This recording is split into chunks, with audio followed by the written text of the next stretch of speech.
Class 8th में आज हम हिंदी में 6 लेसन का अध्ययन करेंगे। हमारे 6 लेसन का नाम है भगवान के डाकिए। पक्षी और बादल ये भगवान के डाकिए हैं।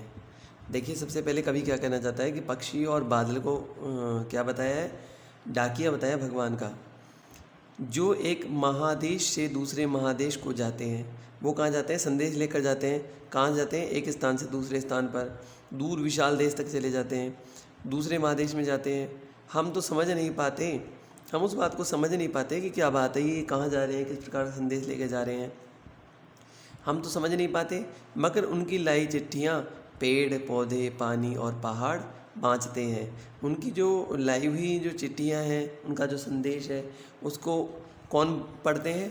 पेड़ पौधे पढ़ते हैं, पानी यानी नदी सरोवर झील आदि पढ़ती है, और पहाड़ यानी पर्वत भी आसानी से पढ़ लेते हैं। क्या संदेश पढ़ते हैं?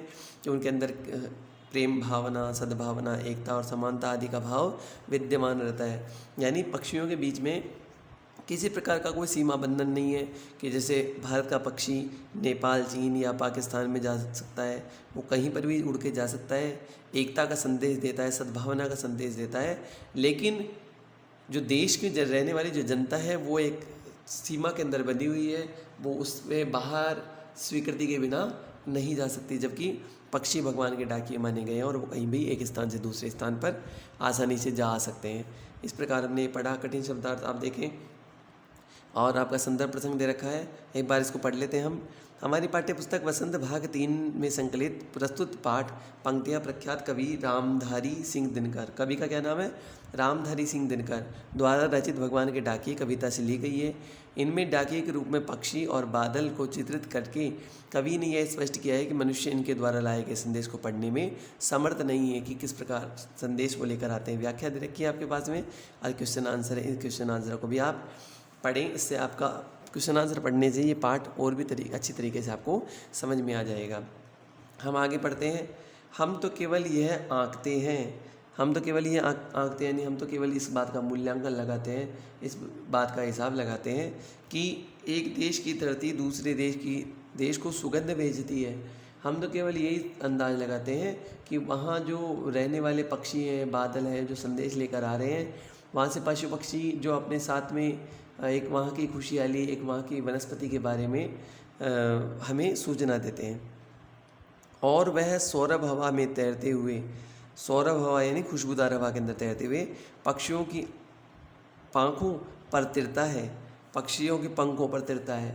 क्या तिरता है? यहाँ पर ये बताना चाहते हैं कि पक्षी जो आसमान में उड़ते हैं, वो एक स्थान से दूसरे स्थान पर जाते हैं, तो जल वाष्प जब वो लेकर आता है तो बरसात के रूप में एक दूसरे के ऊपर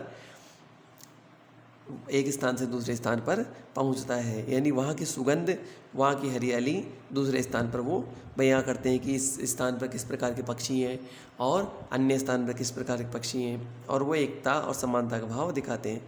पक्षियों की पाँखों पर तिरते हैं, पंखों पर तिरते हैं, और एक देश का भाप दूसरे देश में पानी बनकर गिरता है। भाप यानी जो ऊष्मा होती है, जैसे समुद्र से उठी और बादलों के सहारे आती है, और वो बादल कहीं पर भी वर्षा कर देते हैं। वो समानता की भावना रखते हैं। वहाँ ऐसा नहीं है कि एक स्थान पर विशेष वर्षा कर दी, एक स्थान पर सूखा रख दिया, तो वो हर जगह अपने अपने हिसाब से वर्षा का कार्य करते हैं, एक स्थान से दूसरे स्थान पर। वो कोई देश की सीमा का भेदभाव नहीं करते, वो कहीं पर भी किसी प्रकार से वर्षा कर सकते हैं। इस प्रकार से डाकिए का रूप इनको पक्षी और बादलों को माना गया है। संदर्भ आप कठिन शब्दार्थ देखें, संदर्भ प्रसंग देखें, व्याख्या देखें और क्वेश्चन आंसर पढ़ें। इस प्रकार का ये जो हमारा पाठ था वो आज संपन्न हुआ। अब हम क्वेश्चन आंसर देखते हैं। देखिए, क्वेश्चन आंसर में पहला है हमारे पास में, कवि ने पक्षी और बादल को भगवान के डाकिए क्यों बताया, स्पष्ट कीजिए। यह आंसर है, कवि और बादल को भगवान के डाकिए इसलिए बताया गया है क्योंकि उनके साथ भगवान का भेजा हुआ संदेश होता है। ये ईश्वर के विश्व बंधुत्व यानी सभी को भाई मानना, एकता और समानता के संदेश का प्रसार करते हैं और सभी को समान रूप से संदेश देते हैं। किंतु इनके द्वारा लाए गए संदेशों को मनुष्य पढ़ नहीं सकता। ये संदेश पेड़ पौधे, पर्वत, नदियाँ, तालाब आदि पढ़ते हैं। ये संदेश सारे संसार के लिए होते हैं। सेकंड क्वेश्चन है हमारा, पक्षी और बादल द्वारा लाई गई चिट्ठियों को कौन कौन पढ़ सकते हैं, सोचकर लिखिए। तो इनके द्वारा जो लाई गई चिट्ठी है उसको प्रकृति के जो विभिन्न अंग हैं जैसे पेड़ पौधे हैं, पक्षी, पहाड़ आदि पढ़ सकते हैं। थर्ड क्वेश्चन है किन पंक्तियों का भाव है। यहाँ पर एक 2 लाइनें लिखी हुई है। पक्षी और बादल प्रेम, सद्भाव और एकता का संदेश एक देश से दूसरे देश को भेजते हैं। और सेकंड लाइन हमारे पास में प्रकृति देश में भेदभाव नहीं करती, एक देश से उठा बादल दूसरे देश में बरसा जाता है। तो हमारे पास में यहाँ पर इसका आंसर है पक्षी और बादल वे भगवान के डाकी हैं जो एक महादेश से दूसरे महादेश को जाते हैं। हम समझ नहीं पाते मगर उनकी लाई चिट्ठियाँ पेड़ पौधे और पानी पहाड़ पढ़ते हैं या उनको बाँचते हैं, उनका अध्ययन करते हैं, उनकी बात को समझते हैं। और सेकंड है हम तो केवल ये आंकते हैं कि एक देश की धरती दूसरे देश की सुगंध भेजती है, वह सौरभ हवा में तैरते हुए पक्षियों की पांखों पर तैरता है और एक देश का भाप दूसरे देश में पानी बनकर गिरता है। फोर्थ क्वेश्चन हमारा पक्षी और बादल की चिट्ठियों में पेड़ पौधे पानी पहाड़ क्या पढ़ पाते हैं। आंसर है पक्षी और बादल द्वारा लाई गई चिट्ठियों में पेड़ पौधे पानी और पहाड़ ईश्वर द्वारा प्रदत्त विश्व बंधुत्व और समानता के इस संदेश को पढ़ लेते हैं और उनको भी अपने जल और सुगंध को दूर दूर तक बिना किसी भेदभाव तक के पहुंचाते हैं। 5वां क्वेश्चन है हमारे पास में एक देश की धरती दूसरे देश को सुगंध भेजती है, कथन का भाव स्पष्ट कीजिए। इस पंक्ति का भाव यह है कि धरती के लिए सभी मनुष्य एक समान है, वे कहीं के भी रहने वाले हों, प्रकृति बिना किसी भेदभाव के उनको तक सुगंध भेजती है। इस सुगंध में प्रेम, एकता, सद्भाव और समानता का संदेश छिपा रहता है। इस प्रकार हमने 5 क्वेश्चन पढ़े। ये पाठ के आगे का है। इस पाठ को और भी आप डीपली अच्छी तरह समझना चाहें तो क्वेश्चन आंसर दे रखे, इनको आप पढ़ लेना, आपके लिए इम्पोर्टेंट रहेंगे। इसके बाद में ये अनुमान और कल्पना का क्वेश्चन है, इसको आप एक बार पढ़ें, समझें और ये केवल आपके पढ़ने के लिए है, कदम मिलाकर चलना होगा। इस प्रकार की कविता अटल बिहारी वाजपेयी जो हमारे देश के प्रधानमंत्री हुए थे, 10वें प्रधानमंत्री हुए थे, उनके द्वारा ये लिखा गया है और इसमें प्रधानमंत्री के बारे में भी है। एक बार इसको पढ़ लेते हैं हम। भारत के 10वें प्रधानमंत्री अटल बिहारी वाजपेयी का जन्म 25 दिसंबर 1924 को ग्वालियर रियासत के शिंदे छावनी में हुआ था। उनके पिता पंडित कृष्ण बिहारी वाजपेयी अध्यापक और माँ कृष्ण वाजपेयी गृहिणी थी। अटल बिहारी वाजपेयी वटेश्वर, आगरा, उत्तर प्रदेश के मूल निवासी थे। वे हिंदी कवि, पत्रकार, प्रख्यात वक्ता के रूप में लोकप्रिय हुए। अटल जी की कविताएं कादम्बिनी, धर्मयुग, साप्ताहिक हिंदुस्तान, नवनीत तथा राष्ट्र धर्म आदि सुप्रसिद्ध राष्ट्रीय पत्रिकाओं को प्रकाशित होती रही। मन से उनका काव्य पाठ उनके भाषण की तरह ही अत्यंत प्रभावशाली होता था। उन्होंने राजधर्म, पांचजन्य और वीर अर्जुन का कुशल संपादन किया। अटल बिहारी वाजपेयी 3 बार भारत के प्रधानमंत्री बने, 1 बार विदेश मंत्री और 12 बार सांसद रहे।